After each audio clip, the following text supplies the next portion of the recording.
स्वागत है आप सभी का अपनी चैनल ऑनलाइन स्टडी 1.6 में। इस वीडियो में प्रश्नावली 8.2 के प्रश्न संख्या 1 के चौथे नंबर प्रश्न को सॉल्व करेंगे। चौथा नंबर प्रश्न है sine 30 degree plus tan 45 degree minus cosec 60 degree बट्टा sec 30 degree plus cos 60 degree plus cot 45 degree.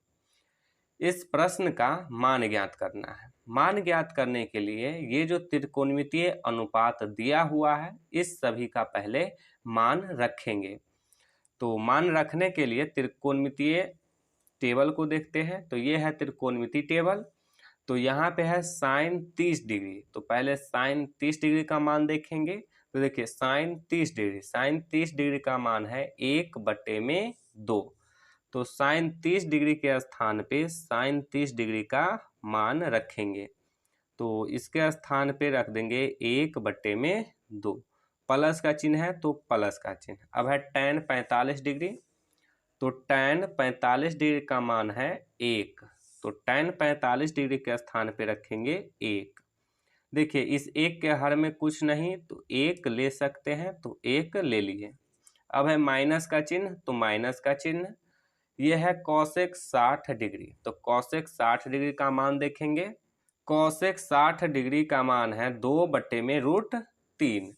तो कॉसेक 60 डिग्री के स्थान पर लिख देंगे 2/√3। तो लिख दिए 2/√3। ये बट्टा का चिन्ह है, तो अब बट्टा का चिन्ह दे देंगे। तो ये बट्टा का चिन्ह दे दिए। अब है सेक 30 डिग्री, तो सेक 30 डिग्री का मान है 2/√3। तो इसके स्थान पे लिख देंगे 2/√3। प्लस का चिन्ह है, प्लस का चिन्ह। कॉस 60 डिग्री, तो कॉस 60 डिग्री का मान है 1/2, तो रखेंगे 1/2। प्लस का चिन्ह है तो प्लस का चिन्ह। अब है कॉट 45 डिग्री, तो कॉट 45 डिग्री का मान है 1। तो कॉट 45 डिग्री के स्थान पे लिख देंगे 1। देखिए इस 1 के भी हर में कुछ नहीं है तो 1 ले लेंगे, तो 1 ले लिए। अब इस सभी त्रिकोणमितीय अनुपात का मान रख दिया। अब इसको सॉल्व करेंगे। तो यहाँ पे आप देख पा रहे हैं कि बट्टा के ऊपर जो ये है ये एक बट्टा पर के जोड़ और घटाव के रूप में है। इसको बट्टा पर का जोड़ और घटाव करेंगे। और बट्टा के नीचे जो है ये भी एक बट्टा पर के जोड़ के रूप में है, तो इसका भी बट्टा पर का जोड़ करेंगे। तो इसके लिए क्या करेंगे, 2, 1 और √3 का एलसीएम देंगे। तो देखिए 2, 1 और √3 का एलसीएम देंगे तो ये किसी भी संख्या से नहीं लगेगा, तो इसको गुना कर देंगे। तो गुना करेंगे, 2 को 1 से गुना करेंगे तो हो जाएगा 2, 2 को √3 से गुना करेंगे तो हो जाएगा 2√3। तो एलसीएम आ गया 2√3। तो यहाँ पे लिख देंगे 2√3। अब क्या करेंगे कि ये जो 2√3 है इसमें भाग देंगे इस वाले 2 से। तो 2 से भाग देते हैं तो क्या होगा, 2√3 को 2 से भाग देंगे तो ये 2 से ये 2 कैंसिल हो जाएगा, यानी कि कट जाएगा। तो ये आ जाएगा √3, तो भागफल आया √3। अब इस √3 से ये जो 1 है इसको गुना करेंगे। तो √3 को गुना करेंगे 1 से तो √3 ही आएगा। तो अब यहाँ पे लिख देंगे √3। प्लस का चिन्ह है तो प्लस का चिन्ह दे देंगे। अब देखिए ये है 1। अब इस 1 से इस 2√3 में भाग देंगे तो 2√3 से ही कटेगा। 2√3 से इस 1 को गुना करेंगे तो ये हो जाएगा 2√3। माइनस का चिन्ह है तो माइनस का चिन्ह। अब √3 से इस 2√3 में भाग देंगे, तो 2√3 में भाग देंगे √3 से। तो ये √3 से ये √3 कट जाएगा, तो भागफल आ गया 2। तो भागफल 2 आया तो इस 2 से इस 2 को गुना करेंगे। तो 2 को 2 से गुना करेंगे तो आ जाएगा 4। तो अब यहाँ पे लिख देंगे 4। तो ये बट्टा के ऊपर वाला काम हो गया। तो अब यहाँ पे बट्टा का चिन्ह है तो बट्टा का चिन्ह दे देंगे। अब बट्टा के नीचे काम करेंगे। तो ये भी बट्टा पर का जोड़ है, तो इसके लिए √3, 2 और 1 का एलसीएम देंगे। तो वही आएगा इसका एलसीएम 2√3, तो लिख दिए 2√3। अब इस √3 से इस 2√3 में भाग देंगे, तो देखिए 2√3 में √3 से भाग देंगे तो ये √3 से ये √3 कट जाएगा, भागफल आ जाएगा 2। इस 2 से इस 2 में गुना करेंगे तो गुना करने पे आएगा 4, तो यहाँ पे लिख देंगे 4, प्लस का चिन्ह है तो प्लस का चिन्ह। अब फिर इस 2 से इस 2√3 में भाग देंगे, 2√3 में 2 से भाग देंगे तो ये 2 से ये 2 कट जाएगा, तो भागफल आ जाएगा √3। अब ये जो भागफल आया √3, इससे इस एक को गुना कर देंगे तो कितना आएगा, √3 ही आएगा। तो अब यहाँ पे लिख देंगे √3। अब इस एक से इस 2√3 में भाग देंगे तो ये 2√3 से ही कटेगा, तो 2√3 को अब इस एक से गुना कर देंगे तो आ जाएगा 2√3। इस बीच में प्लस का चिन्ह है तो यहाँ पे दे देंगे प्लस का चिन्ह। ये √3 है तो यहाँ पे कुछ नहीं तो 1 है, 1√3 और 2√3 कितना हो जाएगा, 3√3। माइनस में 4 है तो माइनस में 4, बट्टा √3 है तो 2√3। अब बट्टा है तो बट्टा दे देंगे, 4 है तो 4 प्लस, फिर देखिए यहाँ पे कुछ नहीं तो 1 है, 1√3 और 2√3 हो जाएगा 3√3, बट्टा में 2√3 है तो 2√3। अब ये देखिए बट्टा पर के भाग के रूप में आ गया, तो बट्टा पर के भाग करने के लिए क्या करते हैं कि इसको बट्टा पर के गुना के रूप में बदलते हैं।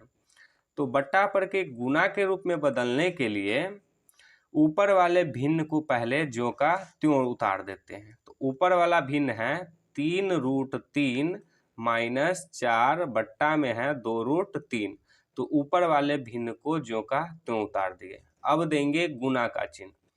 अब नीचे वाले भिन्न में क्या होता है कि अंश हर बन जाता है और हर अंश बन जाता है।